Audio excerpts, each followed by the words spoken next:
Olá, pessoal, tudo bem? Quem está falando aqui é o professor Tárcio, e nesta aula nós vamos estar conversando sobre intersecções da psicologia positiva com as terapias cognitivo-comportamentais, como uma aula aí que faz parte da nossa jornada acadêmica e nossa jornada de psicoterapia positiva de 2021. Então, começando com a minha apresentação pessoal, meu nome é Tárcio, eu costumo me apresentar como Márcio com T, porque meu nome às vezes é difícil para as pessoas compreenderem. Eu sou psicólogo clínico, fui formado pela PUC, e hoje eu sou professor da PUC do Rio Grande do Sul, professor da graduação. Sou formado me formei em 2009 e 2002, e desde que eu me formei, eu trabalho com terapias cognitivo-comportamentais dentro da clínica, fiz especialização na área, o meu mestrado teve a ver com terapias cognitivo-comportamentais, e ali por volta de 2012 eu comecei a dar aula na área de TCCs.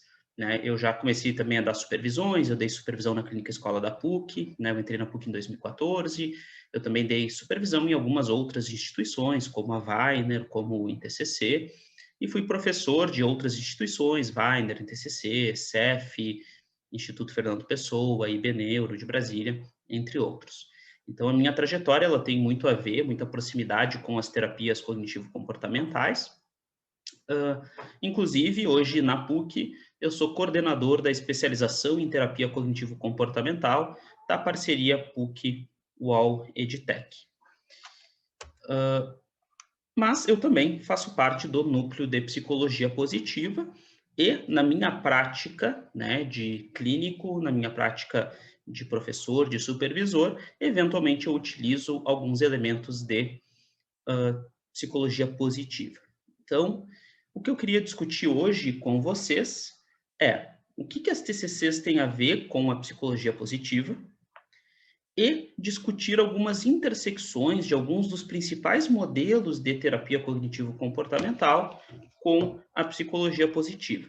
Então, falar um pouco de algumas intersecções possíveis com a terapia cognitiva do Beck, com a terapia do esquema do Yang, e dar uma pincelada também em algumas intersecções com a DBT, a terapia comportamental dialética, e a terapia de aceitação e compromisso. E no final desta aula vou dar uma pequena notícia sobre a nova terapia do Beck, que é bastante influenciada aí pela psicologia positiva também. Então, começando, né, com uma definição bastante ampla, bastante genérica de TCCs, uma definição lá do Paul Stallard, que ele vai falar que terapias cognitivo-comportamentais se tratam de um amplo espectro de intervenções baseadas em modelos teóricos testáveis que vinculam o comportamento-problema com as emoções e os processos cognitivos. Né? Dentro desse grande guarda-chuva das ditas terapias cognitivo-comportamentais, a gente tem as terapias que são mais de base cognitivista, como a terapia do Beck, a terapia de esquemas, e terapias que têm uma base, né, teórica mais comportamental, como a terapia comportamental dialética e a terapia de aceitação e compromisso. Tá? Mas existem, né, todas elas têm bastante vinculação com a medicina baseada em evidências, com modelos teóricos testáveis, né? As terapias ditas cognitivas também se usam de vários conceitos das terapias mais comportamentais. Então, existe esse grande guarda-chuva de intervenções, de forma que hoje a gente não pode falar de uma terapia cognitiva. E a psicologia positiva é esta área da psicologia, que é uma área que atravessa várias outras sub-áreas. Por exemplo, a gente fala de psicologia positiva na psicologia organizacional, na psicologia clínica, né? A gente pode falar, inclusive, dentro de modelos teóricos específicos, como, né, aplicar, eventualmente, conhecimentos de psicologia positiva dentro de uma intervenção de base sistêmica, né, ou outras. Então, é uma grande área que busca compreender, testar, descobrir e promover fatores que permitam indivíduos e comunidades prosperarem, né, que vai atrás de felicidade, de bem-estar, de bons relacionamentos, né, e busca estudar essas questões. Existe aqui uma afinidade, pelo menos em termos de pesquisa, tá? Porque, de alguma forma, a psicologia positiva ela tem temáticas muito parecidas com a psicologia humanista, mas ela é estudada com um rigor metodológico e científico que é mais típico aí das terapias cognitivas e dos modelos cognitivos ou das terapias comportamentais. Então, é comum, muitas pessoas da área da terapia cognitivo-comportamental, e como eu falei para vocês no início, eu, durante muito tempo da minha vida, eu dei aula e dei supervisão e acompanhei pessoas, né, e tenho colegas e fui em congressos, então conheço muitas pessoas da área das terapias cognitivas, que costumam fazer algumas críticas à psicologia positiva ou que preferem não se vincular de alguma forma à psicologia positiva, né? Então, uh, algumas críticas que são comumente feitas por profissionais da área da TCC em relação à psicopositiva têm a ver com, primeiro, né, com a psicologia positiva ela é ingênua porque ela só fala de emoções positivas e ignora emoções negativas, né? É muito ingênuo tu ficar falando sobre gratidão e sobre coisas só positivas quando muitas vezes os pacientes chegam com problemas graves, como um transtorno bipolar, uma depressão, uma síndrome do pânico, tá? E a esse respeito, tá? A primeira coisa que eu queria dizer é que a psicologia positiva, ela não ignora emoções negativas, tá? Em geral, inclusive a grande área da psicologia positiva, ela pode dar origem a protocolos de psicoterapia positiva que sim enfatizam mais as questões de forças pessoais, de emoções positivas, né? Mas a grande área da psicologia positiva ela pode informar profissionais e terapeutas que enfatizam bastante as questões, né, de transtornos mentais, de emoções negativas e que não abandonam as suas estratégias e técnicas adquiridas de outros modelos, né? Por exemplo, eu quando sou clínico, eu trabalho bastante com informado pelas terapias, por exemplo, pela DBT, bastante informado também pela terapia do esquema, e, e nem por isso, e é óbvio, né, que quando eu vou falar de DBT, eu vou falar de regulação emocional de emoções negativas como raiva, eu vou falar sobre transtorno border. Quando eu vou falar de terapia do esquema, eu vou falar sobre esquemas muito negativos, com muita dor emocional. Tá? Então, a gente não vai ignorar emoções negativas e a gente não vai ser ingênuo de olhar só para aquilo que há de bom na vida. Tá?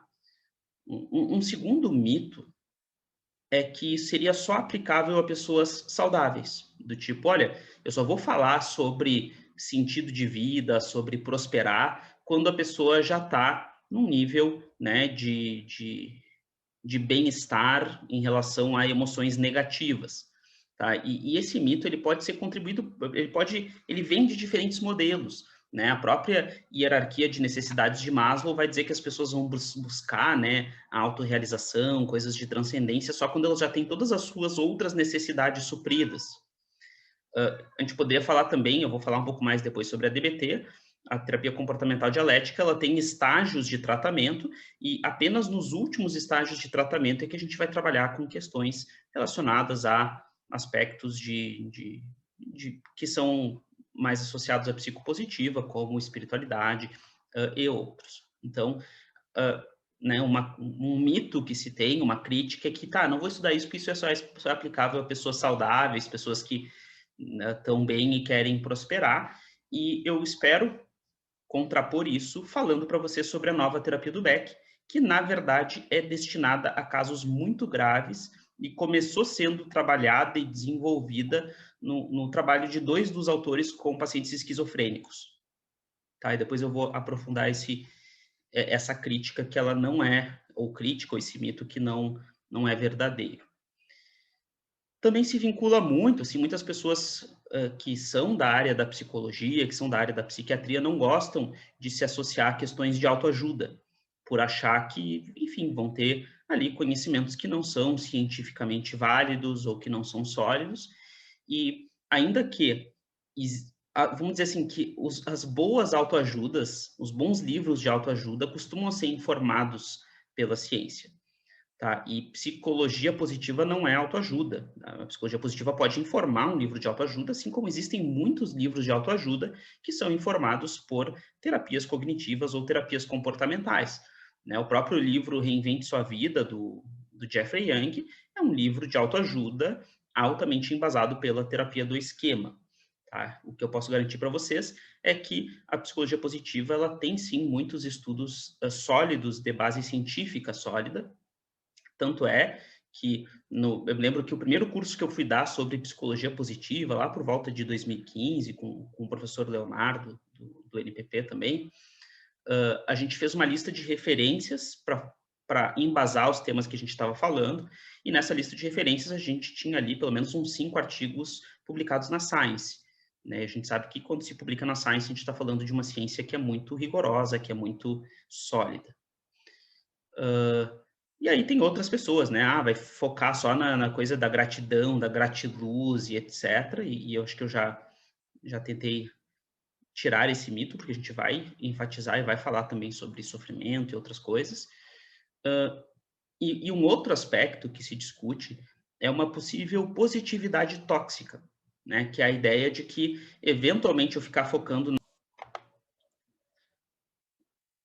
Deu um pequeno corte aqui de conexão, mas continuando.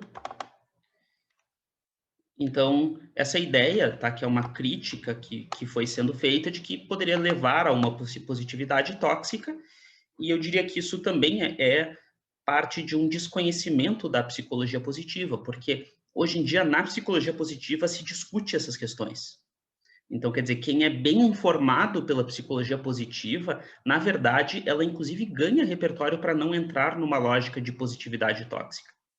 Que, por exemplo, eventualmente o excesso de gratidão e de perdão pode fazer uma pessoa ficar num relacionamento abusivo. E a gente pode olhar para isso. Né? Hoje em dia, nos livros atuais sobre forças de caráter, quando a gente for falar sobre uma força pessoal, a gente pode ver que existe um lado ruim, né, de algumas das forças de caráter quando elas estão em excesso. Então, a gente vai discutir também este fenômeno. Né? E a gente não... É obviamente que quem trabalha com psicologia positiva também tem que ter o discernimento, o critério, a informação técnica, para não entrar numa lógica de uma positividade tóxica do tipo vamos ser grato por tudo, né, numa visão ingênua. Então, né, quebrando alguns desses mitos, quando a gente vai falar das intersecções entre terapias cognitivo-comportamentais e psicologia positiva, a gente precisa entender que existem modelos de psicoterapia positiva que têm alguns elementos de terapia cognitiva dentro deles, como, por exemplo, o livro Psicoterapia Positiva, do Rashid e do Seligman. Tá? Que é um protocolo que tem lá um número determinado de sessões e que ele especifica, olha, na sessão 1 vai fazer isso, na sessão 2 vai fazer aquilo, e que praticamente todas as sessões são retiradas de conhecimentos de psicologia positiva. Tá? Esses protocolos são protocolos de psicoterapia positiva mais pura. Existem modelos de TCC positivo. Tá? Por exemplo, a Frederick Benning, tá? Que inclusive uma das conquistas que eu posso me orgulhar de ter, que como coordenador da especialização da PUC-UOL, a gente conseguiu colocar uma disciplina sobre psicologia positiva e as TCCs, e que, a princípio, né, a palestrante deste curso vai ser a Frederick Benning, que vai ser uma das professoras. Ela é uma autora que escreveu mais de 50 livros, e ela tem um livro que é um clássico, que ela vai falar sobre... o título é Practicing Positive CBT, né? E ela vai falar sobre uma terapia que é bem cognitivo-comportamental, porque vai falar sobre crenças, porque vai fazer uma conceitualização cognitiva, porque vai usar o repertório conceitual das TCCs, mas enfatizando questões de bem-estar.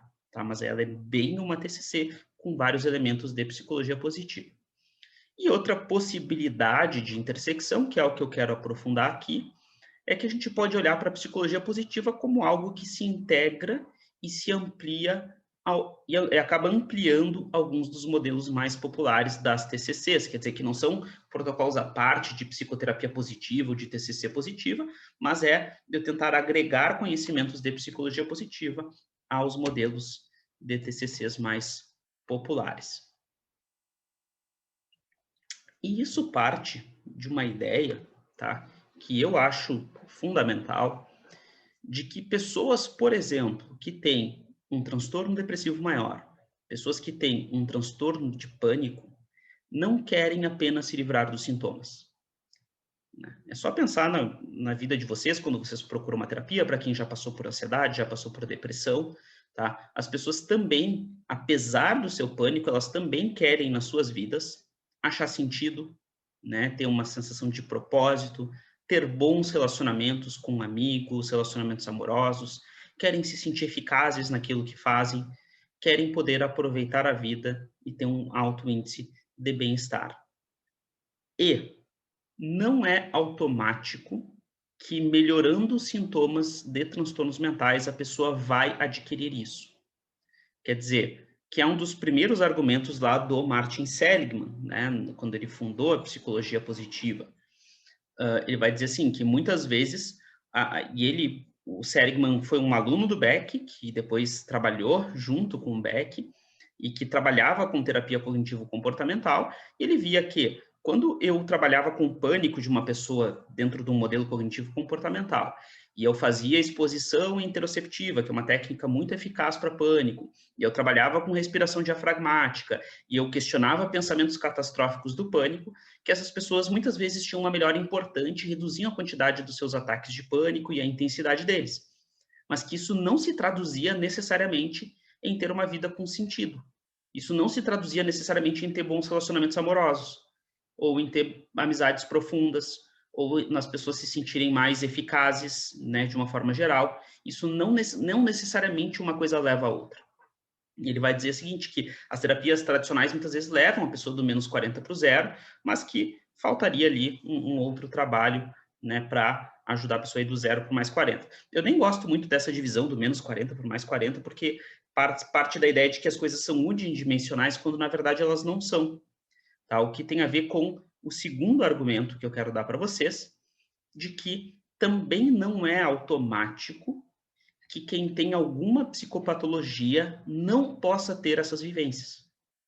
Quer dizer, eu não preciso ir do menos 40 para o zero, às vezes, para a pessoa conseguir ter, por exemplo, uma síndrome do pânico, uma depressão, e ainda assim ter bons relacionamentos, e ainda assim ter a sensação de que o que ela faz na sua vida tem sentido e tem propósito e tem valor. Ou ainda assim ter momentos de prazer e ter emoções positivas, né? Que, de alguma forma, não é automático que quem tem psicopatologia não pode ter essas coisas e que quem não tem psicopatologia tem essas coisas. Então, isso acrescenta uma outra dimensão de trabalho para o clínico, né? E aí, partindo deste questionamento, né, eu faço essa pergunta: será que, ao invés de olhar apenas para as deficiências e características prejudiciais das pessoas, não seria útil olhar também, não é apenas para, mas também para as suas qualidades e recursos e trabalhar para desenvolver as suas qualidades e recursos?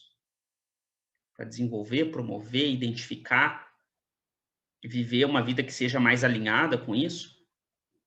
Que ao invés de olhar apenas para os fatores destrutivos e carências do ambiente, como a gente tende a fazer, não vale a pena a gente olhar para recursos e oportunidades e ver que fatores do ambiente são positivos e que podem levar ao bem-estar?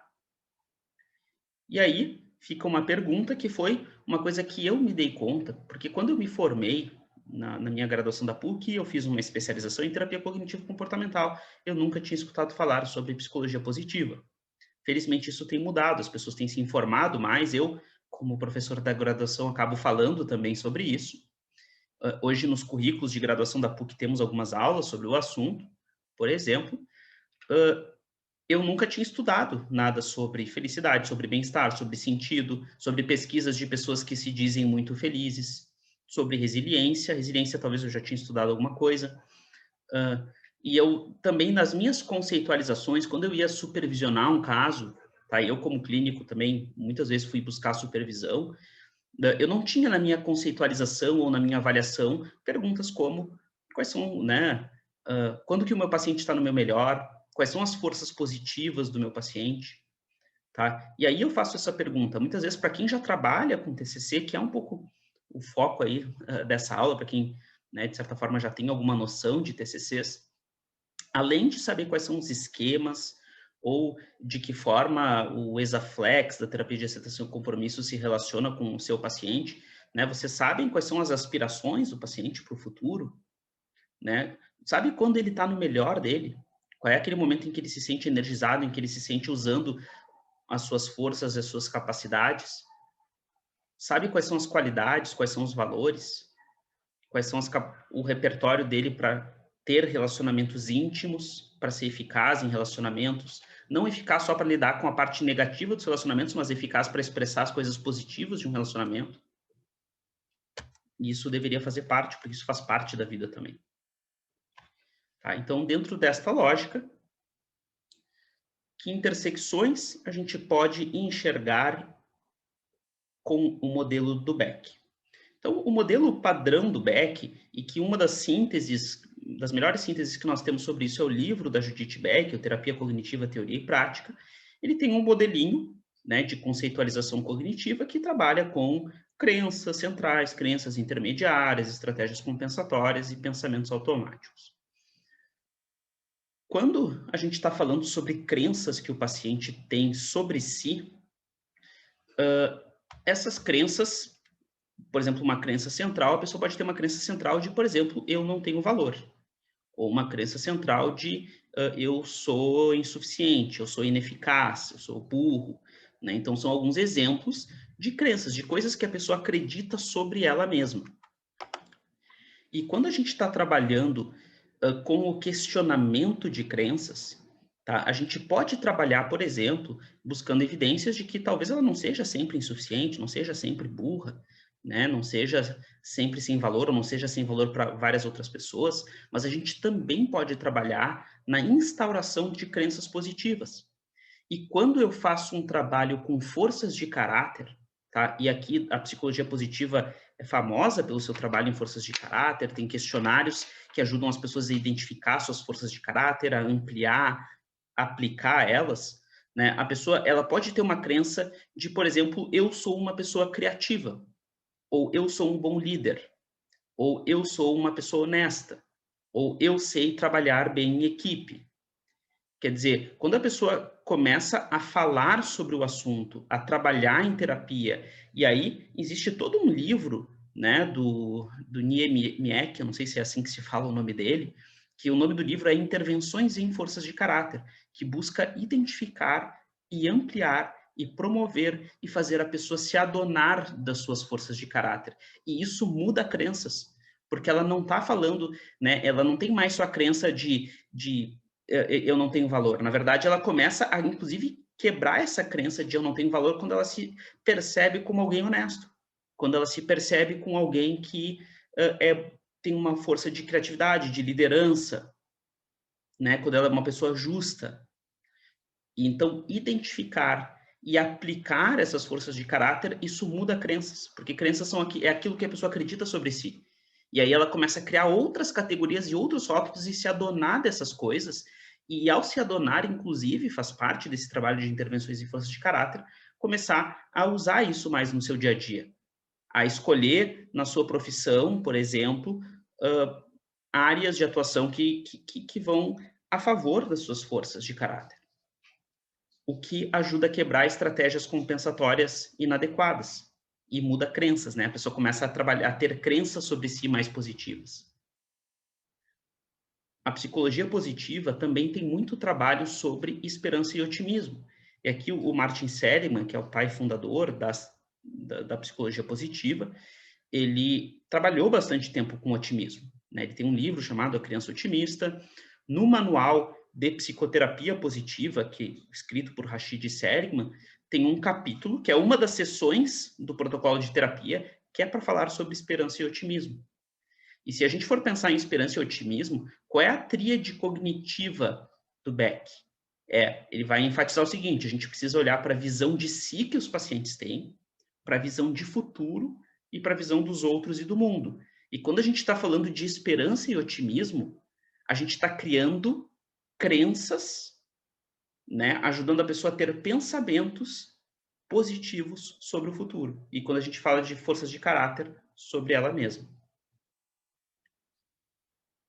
Uma outra tópico de intervenção na psicologia positiva, que são as intervenções em gratidão, partem de pesquisas muito bem controladas, tem pessoas que têm um certo ranço, né, com as tarefas de gratidão, mas uma das tarefas mais clássicas da psicologia positiva, que é a tarefa das 3 bênçãos, tu pede para uma pessoa anotar durante um período ali de, por exemplo, um mês, 3 coisas boas que aconteceram no seu dia e para ela fazer uma reflexão sobre por que aconteceu e etc.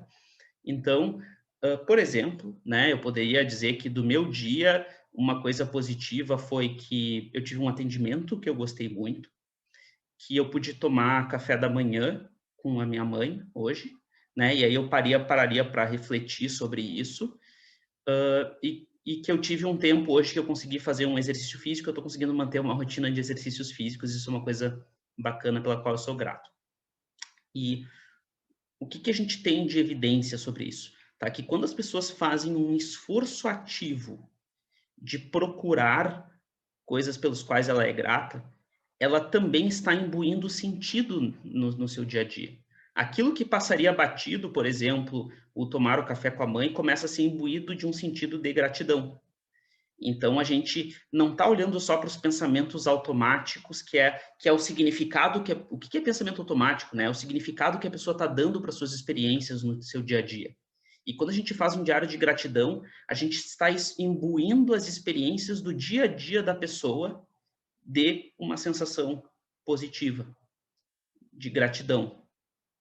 E a maioria das pessoas que eu conheço que fizeram isso, fizeram esta técnica, nos primeiros dias, às vezes, tiveram alguma dificuldade de achar as coisas pelas quais eram gratas, e um mês depois, já na hora de fazer a sua gratidão, já tinha várias coisas para colocar e não conseguia colocar só 3. Isso mostra como a nossa mente, o nosso cérebro, ele começa a ser treinado em imbuir o nosso dia a dia desse sentido positivo, e isso gera mudanças. Tem essa pesquisa do Emmons e do McCullough, tem uma pesquisa de 2005 do Seligman, que ele também fez essa técnica e avaliou as pessoas 3 meses depois, mostrando um efeito positivo em emoções positivas e bem-estar. E isso tem a ver com não só trabalhar com pensamentos automáticos distorcidos, mas promover pensamentos automáticos funcionais de gratidão. Tá? E um outro conceito que vem do Beck, a maioria das pessoas acha que o conceito vem da terapia do esquema, mas o Aaron Beck escreveu em 1996, num livro chamado Fronteiras da Terapia Cognitivo-Comportamental, o capítulo 1 é dele, e ele escreveu um capítulo falando para além da crença, né, o trabalho com modos. Ele nunca aprofundou isso dentro do seu modelo, pelo menos não do seu modelo original. Se vocês forem ler o livro da Judith Beck, ele não vai falar sobre modos, né? Não vai aprofundar nada sobre modos. Quem aprofundou o trabalho sobre modos, assim como aprofundou outros aspectos das terapias cognitivas, foi o Jeffrey Young, né? Com a sua terapia do esquema. Então, obviamente, nessa aula eu não vou ter tempo de revisar todo o aporte teórico da terapia do esquema. Em vários sentidos, a terapia do esquema, ela amplia o modelo do Beck. Uma das formas pelas quais ela amplia o modelo do Beck é olhar, né, parte-se da crença para olhar para um esquema mental, esquema inicial desadaptativo, que é um conceito um pouco mais amplo do que uma crença. E a terapia do esquema, ela também trabalha muito fortemente com modos, cria uma tipologia de esquemas, quais são os esquemas, fala sobre etapas do desenvolvimento humano, né? 5 grandes etapas do desenvolvimento humano, e quando dá problema nessa etapa, qual é o tipo de esquema que isso gera, enfim.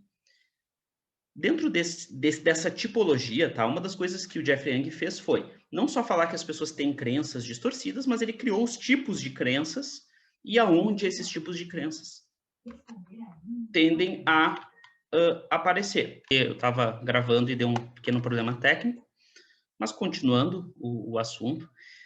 Então, o Jeffrey Young, ele criou, né, essa lógica das etapas do desenvolvimento e quais são os esquemas que se geram em cada etapa do desenvolvimento, e também aprofundou muito o trabalho de modos. Né? O modo, numa definição muito breve, é um estado em que a pessoa está em um determinado momento, e ele também criou uma tipologia, uns nomes para os modos e como lidar com certos modos em que estão ativados, né, que a pessoa está vivenciando em determinados momentos. Apenas para dar alguns exemplos, tá? Dentro de um dos domínios de esquemas da terapia do esquema, tá? Existem esquemas relacionados à supervigilância e inibição, que é uma das etapas do desenvolvimento que, quando não é bem cumprida, geram esquemas dentro deste domínio esquemático, que pode fazer com que a pessoa, por exemplo, tenha dificuldade de vivenciar emoções prazerosas, tenha muita inibição emocional, tenha problemas de ser muito punitivo um com os outros, né? E aí, várias pesquisas em psicologia positiva vão falar sobre savory, né? Existe um livro escrito por esses dois autores, Bryant e Veroff, que fala sobre savory, que tem a ver com aprender a saborear os momentos. Algo que pessoas, por exemplo, com personalidade obsessivo-compulsiva podem ter dificuldade. E muitas pessoas com personalidade obsessivo-compulsiva têm esquemas de supervigilância e inibição e têm dificuldade de curtir por hiperfoco em trabalho e, eventualmente, trabalhar com savoring, que é algo estudado na psicologia positiva, pode auxiliar. Ou todo o rico repertório de pesquisa sobre emoções positivas da Barbara Fredrickson, tanto dos efeitos positivos que pode ter numa emoção positiva, quanto na, tanto o efeito positivo que pode ter, como o que a gente pode fazer para desencadear diferentes tipos de emoção positiva. Emaranhamento, então, e ainda dentro da supervigilância e inibição, os trabalhos em perdão, que é uma área que aqui tem um dos autores clássicos do perdão, que é o Worthington, que ele tem um protocolo de como ajudar as pessoas a perdoar, pode ser que é algo estudado na psicologia positiva por ter a ver com uma promoção de relacionamentos positivos, e o quanto isso é importante e útil para pessoas que têm muita postura punitiva, ou quanto é útil até para outras demandas mais não de esquemas, como, por exemplo, pacientes eventualmente com estresse pós-traumático. Bem, quando a gente fala de emaranhamento e self subdesenvolvido, tá? Que também tem a ver com esquemas dentro da terapia dos esquemas, que é quando a pessoa ela é muito emaranhada, por exemplo, com a mãe, aí ela tem um self muito subdesenvolvido, ela não sabe o que, que ela quer, o que, que ela gosta e etc. E o trabalho da psicologia positiva com valores, com propósito, com forças pessoais, ajuda muito as pessoas a ter um self mais desenvolvido, o que pode ajudar muito a pessoa a sair de situações de emaranhamento.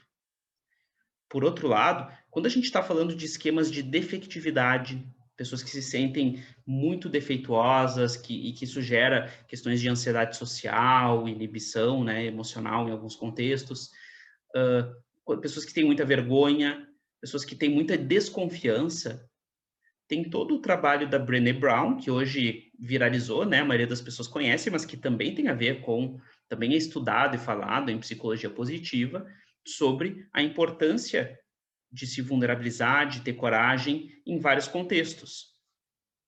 E aí, muitas vezes, o repertório é muito comum, inclusive isso eu vejo hoje terapeutas do esquema fazer, né? Que é eventualmente pedir como tarefa de casa para a pessoa assistir um vídeo da Brené Brown, comprar um livro da Brené Brown para discutir sobre essas questões, para ajudar a ressignificar esquemas, né, de desconfiança, e no sentido, principalmente porque uma das maneiras de quebrar desconfiança e de quebrar a defectividade é a pessoa se vulnerabilizar e criar evidências de que aquela vulnerabilização não foi ruim. E o terapeuta vai ajudar a pessoa a escolher momentos, isso faz parte também da terapia do esquema, né? E o outro, né, enquanto a terapia do esquema tem um trabalho muito forte com esquemas, também hoje em dia se fala muito fortemente do trabalho com modos esquemáticos dentro da terapia do esquema.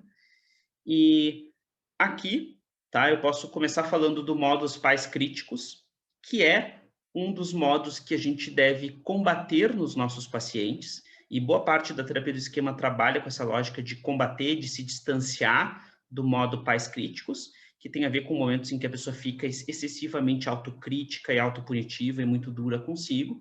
E aí nós temos uma importante, né, pesquisadora, Christine Neff, que escreveu livros sobre autocompaixão e livros com repertório para gerar autocompaixão, né? Como estimular. E eu já tive, e eu aposto que quem trabalha com terapia do esquema já teve muitos pacientes que tinham um modo pais críticos tão intenso que a pessoa não tinha ideia de como ser gentil consigo mesma. E aí a Christine Neff tem toda uma teorização sobre isso, né? De que, por exemplo, olha, ter compaixão consigo mesmo tem a ver com conseguir se conectar com a sua humanidade. e dentro da ideia de que outras pessoas também passam por aquilo. De que, por exemplo, se eu sou um médico e eu errei num procedimento, outros médicos também erram no procedimento. E isso ajuda a gerar autocompaixão. Ou ela dá algumas outras dicas, até dicas corpóreas e físicas da pessoa própria se abraçar em momentos em que ela cometeu algum erro, um engano, né? E o quanto a autocompaixão pode desenvolver a pessoa, pode promover bem-estar. Isso já era descrito pelo Jeffrey Young. Porque o Jeffrey Young, ao trabalhar com pacientes com personalidade, viu que alguns pacientes muito hipercríticos tinham sofrimento com isso, e entravam numa lógica hipercrítica, num modo pais críticos, como ele chamou, tá? E além do repertório que já faz parte da terapia do esquema, de como desativar o modo pais críticos, né? Eu posso garantir para vocês que quem trabalhar, quem lê o material da Christine Neff vai ter mais repertório ainda para trabalhar com isso que faz parte, né, fundamental do trabalho da terapia do esquema. E por outro lado, né, quando a terapia do esquema, que é uma terapia cognitiva que eu particularmente gosto muito, quando ela vai falar de um outro modo, que é um dos modos que a gente quer promover no tratamento, que é o modo criança feliz, ele é um pouco infeliz, né? Enfim, ficou meio estranho, né? O modo criança feliz foi descrito de maneira um pouco infeliz ali pelo Jeffrey Young, no sentido de que é um pouco simplista. Porque olhem as definições do livro, tiradas, copiadas do livro Terapia do Esquema, do Jeffrey Young. Criança feliz é aquela cujas necessidades emocionais básicas encontram-se atendidas atualmente. Ok, até aí tá bem, mas fala depois, representa a ausência saudável de ativação de esquemas. Mas é provável, que se eu perguntar para vocês, que vocês têm momentos em que vocês não estão com nenhuma ativação esquemática e vocês não estão no modo criança feliz. Porque criança feliz não é só a ausência de ativação de esquemas, né? Criança feliz tem a ver com ativação de algo, não é só a ausência de sofrimento. E aí, pesquisas de novo, em emoções positivas, trabalham bastante com isso. Eu vou falar no final dessa aula, que já está chegando no fim, sobre a nova terapia do Beck, e ele trabalha com isso, com como ativar o modo saudável e adaptativo de pacientes muito graves. E aqui, dando uma notícia mais rápida sobre a DBT,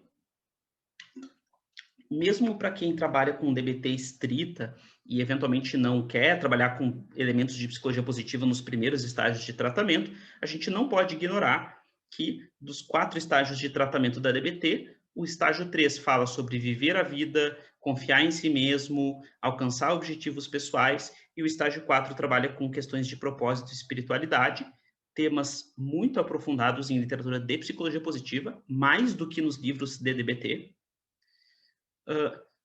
Dentro da terapia comportamental dialética, existe o trabalho de treinamento, né, de grupos, e existe um módulo porque a DBT completa, como ela se propõe como intervenção, ela não é só uma psicoterapia individual, né? Ela trabalha com psicoterapia individual, com a pessoa estar numa terapia em grupo, em que ela vai treinando habilidades, com um time de consultoria, eventualmente com contato telefônico regular, porque se trabalha com pacientes muito graves.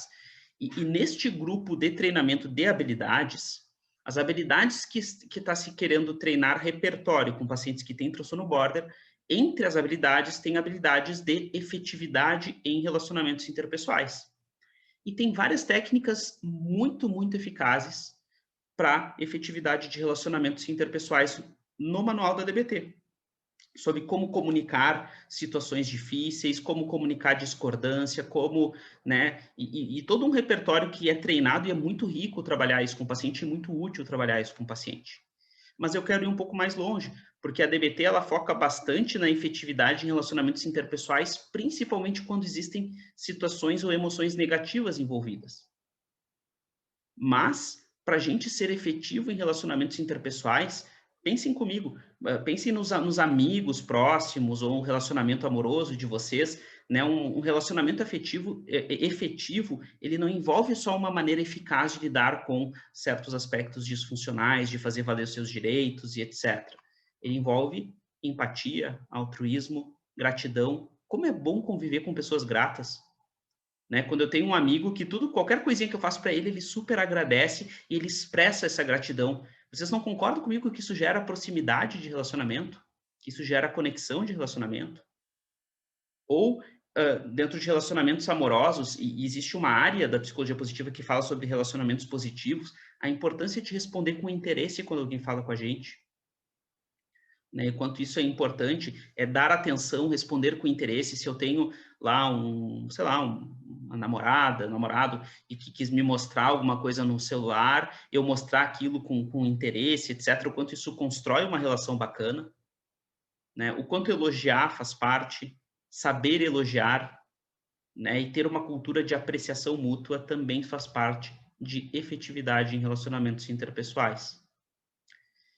E dentro da terapia de aceitação e compromisso, a terapia de aceitação e compromisso ela já tem vários aspectos que falam sobre questões que a psicologia positiva se aprofunda ou estuda, como valores, como propósito, como ações comprometidas, né? E aí essa lógica de sentido para a vida, de propósito, quanto tem autores da psicologia positiva que vão falar que a maioria das pessoas encontra um propósito quando um sentido, um propósito quando existe transcendência, transcendência não no sentido espiritual, transcendência no sentido de eu trabalhar ou me conectar com algo que é maior do que só eu, né? Por exemplo, eu me conectar com uma missão de ensinar outros psicólogos, eu me preocupar em fazer um trabalho voluntário, né? Com coisas que me preocupar com a comunidade, com a família, né? Com algo que vai para além de mim, o quanto isso, a maioria das pessoas que tem um alto senso de propósito, de sentido, tem isso,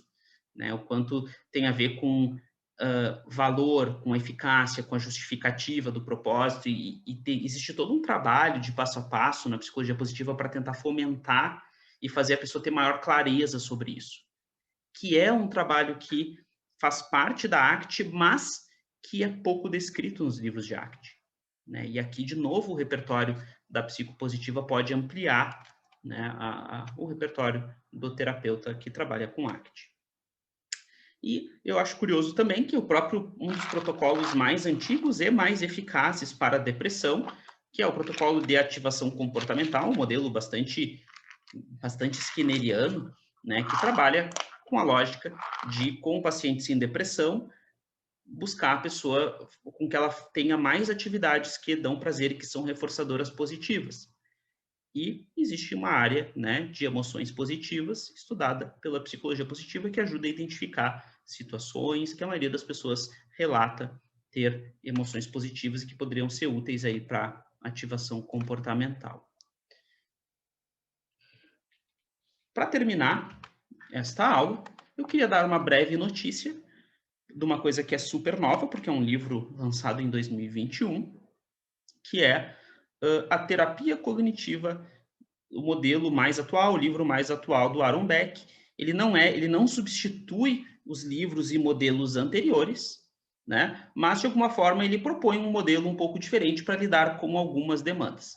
Tá? E o nome do livro é Recovery Oriented Cognitive Therapy for Serious Mental Health Conditions, né? Então é voltado para condições mentais muito severas. Beck e colaboradores. Não é apenas mais um modelo do Beck, porque o Beck já escreveu sobre muita coisa, ele foi colaborador em muitos modelos de terapia, mas para provar para vocês que isso não é só mais um modelo do Beck, se vocês entrarem hoje no site do Instituto Beck, no cabeçalho do site do Instituto Beck, eles vão ter coisas como treinamento, e aí eu clico ali, eu posso ver treinamento sobre terapia para perder peso, terapia para depressão e etc. Certificações, tratamentos, né, vínculos com tratamento de terapia cognitiva e Centro para o CTR, que é o nome dessa terapia, que é Cognitive Therapy Recovery, né, Recovery Oriented, que é este modelo. Então, quer dizer, dos 6 itens em destaque, ele tem este modelo de terapia que foi publicado agora em 2021. Quer dizer, não é só mais uma colaboração do Beck, é algo importante para o Beck, teoricamente, né, para o Instituto Beck. E para mostrar para vocês ali os temas que são tratados neste livro, eu tirei essa foto ali do índice, que é em inglês, é um livro novo, não foi traduzido ainda para o português, né? Mas eu vou traduzir para vocês. Empowering tem a ver com empoderamento, né? Então, porque essa terapia trabalha muito com questões de empoderamento. Então, empowering quando sintomas negativos são o desafio, quando delírios são o desafio clínico, quando alucinações são o desafio clínico, quando comunicação é o desafio clínico, ou quando trauma, automutilação, comportamento agressivo e uso de substâncias são o desafio clínico. Quer dizer, não está trabalhando só com pessoas já bem resolvidas e que vieram, já não tenho depressão e vim apenas buscar uma iluminação na terapia. Não, está trabalhando com pessoas com muito sofrimento, usando de conhecimentos de psicologia positiva. E para seguir mostrando para vocês o que tem na parte mais introdutória deste livro, o que ele vai falar? Esta terapia tem elementos de terapia eclética, com contribuições da psicologia humanista, comportamental, psicodinâmica, reabilitação psiquiátrica. O modelo cognitivo e a teoria de modos formam um mapa teórico que une tudo. Muito do que você vai achar neste livro visa fomentar emoções, crenças e ações positivas. Focamos no positivo porque funciona clinicamente com esses pacientes graves.